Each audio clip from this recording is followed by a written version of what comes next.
This week, 那我怎么可能会说中文呢？如果我能够流利地说法语。 James is racing across the globe testing the latest AI translation tools. we're in Miami to see the data behind basketball. Whilst you're there, why not grab yourself a beer and turn it into leather? And we're on the stage helping musicians get used to what it feels like to get a standing ovation or a slow clap. How did it do that? Thank you. I think we've heard enough. Yeah.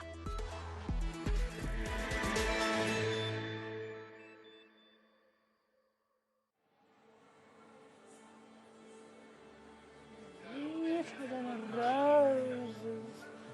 Oh, cool. This is your call to take places for performance. Places. Okay, they're ready for you. Good luck. Thank you. Your heart is racing. The adrenaline is flowing. This is your moment. It's time to conquer your nerves, face the crowd, and let all that practice pay off.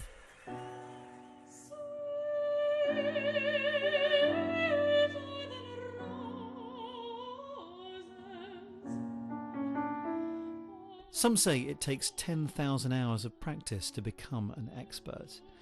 And for Josephine Shaw, this performance is part of that journey as she blows our socks off with a rendition of Sweeter Than Roses to a very unusual audience.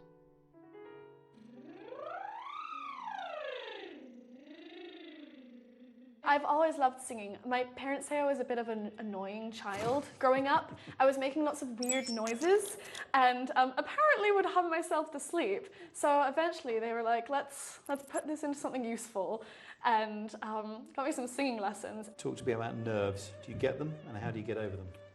Yeah, I get nerves all the time. Getting over them, it's always a tricky balance. Sometimes the adrenaline helps you, but also you don't want the nerves to affect your singing or your technique if you're getting all tense. Researchers here at the Royal College of Music in London say that practicing and then performing is very different to practicing performing. And so, while it's difficult to get regular access to the real theatres and venues, they can simulate the experience here in their performance laboratory. And that simulation begins before they step out into the lights. One of the things we've learned from our research is that our body's stress response to performance can be as, if not more powerful backstage than it is on stage. It's that anticipation of performance where anxiety can really hit.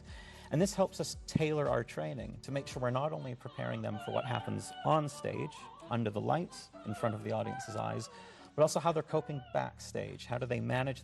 Allowing surgical students to go through the process of gowning up, washing up, doing a pre-operative briefing with their team, and making sure that they're all on the same page. And once the students are on stage, George Woodell can control everything. He can change the venue, he can change the reaction to make the night go as well or as badly as he wants. The Performance Laboratory is running in Unreal Engine, the video game software. Each member of the audience is an individual video games character. They all behave independently and they don't all always show up.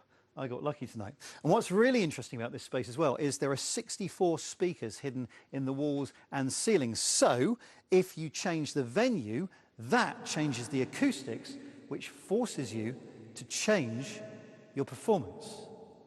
Getting that sense of the acoustic makes it not so huge a jump when you're then performing on stage compared to in all the practice rooms we have, which tend to be a much drier sound.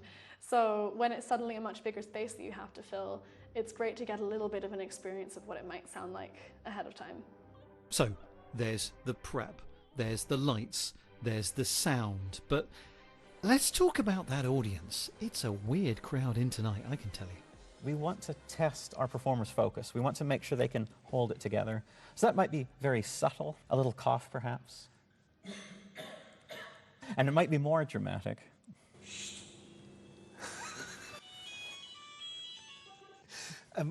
The performer is expected to ignore this, I guess. That's right. And even if there's a momentary lapse, it's about then continuing after that. I mean, performers make mistakes. It's how they react after that mistake that sets apart the professional. For many of our performers, it's not actually this full house that is the most intimidating to them. It's perhaps when the marketing hasn't gone so well. And there are just a rare few in the audience. This can be quite intimidating, trying to bring that energy to a sparse crowd. I've been there. Well, I think we've all have, unfortunately. But this new multi-million-pound performance lab is just part of the work the college has been undertaking to help prepare students for the real thing. Heart rate and breathing monitors measure activity and stress levels, and special glasses can even track the musicians' eye movements to find out if they're being distracted mid-performance.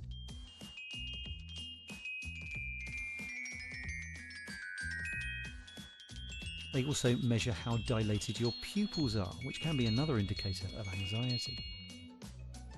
Now, it is possible to practice more than just musical performances here.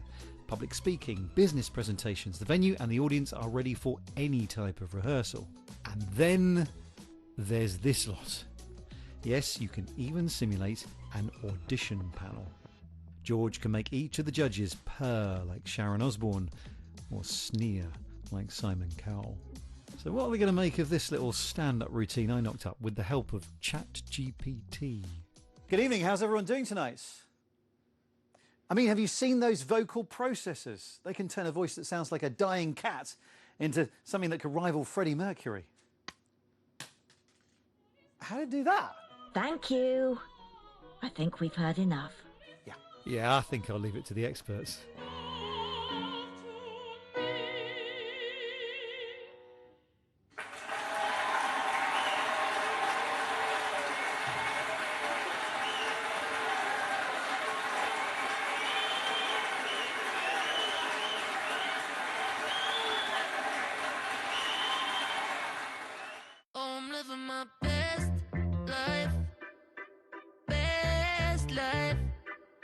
Welcome to Miami, a city of golden beaches, glamour and entertainment. And the home of the Miami Heat basketball team. Tonight I'm joining fans for a match. It's an experience not to miss when visiting this city, as much about the pre-game entertainment as it is about the sports. But this isn't just a sports team. Operation. As spectators move around the venue, data is carefully being gathered about everything they do and purchase before being analysed on the team's own data platform that they call 601 Analytics. We knew that we had reached an inflection point, and this was roughly 8-9 years ago, where we have all of this technology in the building, and we wanted to know what the technology was telling us. And so we went to market to see if there was anything out there. We couldn't find anything, so we started building it for ourselves. After a few years, we found it really impacted our business. So think about from the time you walk into a building, the time you purchase a ticket, you purchase something at food and beverage. I can even see when folks scan into the building, what gates they're coming in from. So if we need to redeploy staff and release the bottleneck, we can see what people are doing in the arena. We can see whether they're transacting with us, what jerseys they're buying, where they're buying them, at our fingertips. It's like having an app for your entire business. Not only does the 601 Analytics platform create individual fan profiles, it can also be used to analyse historical data and make predictions about future games. This allows the team to bring in the right resources, potentially saving money. It's perhaps not a surprise that data about all these transactions is being gathered. But what strikes me... If you think of a tech company and the customers that they serve, how many tech companies actually lives in the customer's world day in and day out and get their questions and their ask and understands their problems.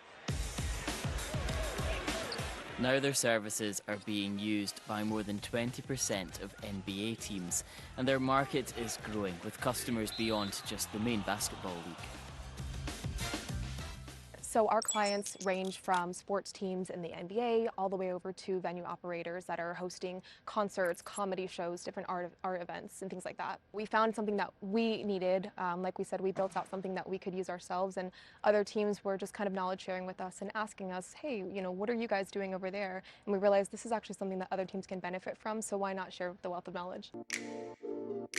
Now this startup are taking their product outside of the US too. Their first venue using this tech in the UK, opening in Manchester this year.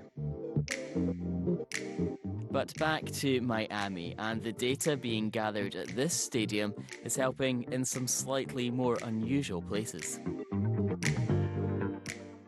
You might think everything here is about the action on the courts, but this is Miami, so of course there's a nightclub underneath the stand. Baby, why don't you dance with me? I wanna see ya. Closer. It's a straight up nightclub. It's ultra lounge nightclub, loud music, lights going everywhere, cryo effects, confetti and stuff like that. So that's kind of what we do here. Data is even helping you choose the music for the nightclub. It helps us put together music platforms that, you know, are very, very, very broad, you know. So pre-game experience, given the fact of what our demographic breakdown is, I know that we need to play music that is going to cater, you know, from all the way the 60s all the way up to current music. With the game about to start, the fans are packing into the stadium. But do they realise just how much data is being gathered about them? You don't realize it, but you are aware, because when you log into your Amazon account and it remembers the kind of paper towel that you last ordered, that's a piece of data on you, but you find it relevant and you find it helpful. We try to do the same thing, and we're doing it because the fans expect it. With technology now impacting every aspect of running a business, I'm sure it won't be long before more sports teams are following the startup model of Miami Heat. Thank you.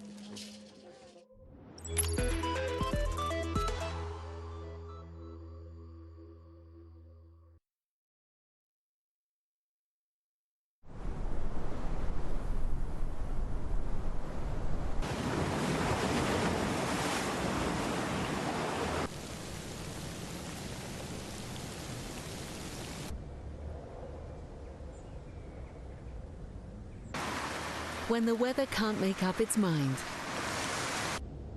we can help you make up yours.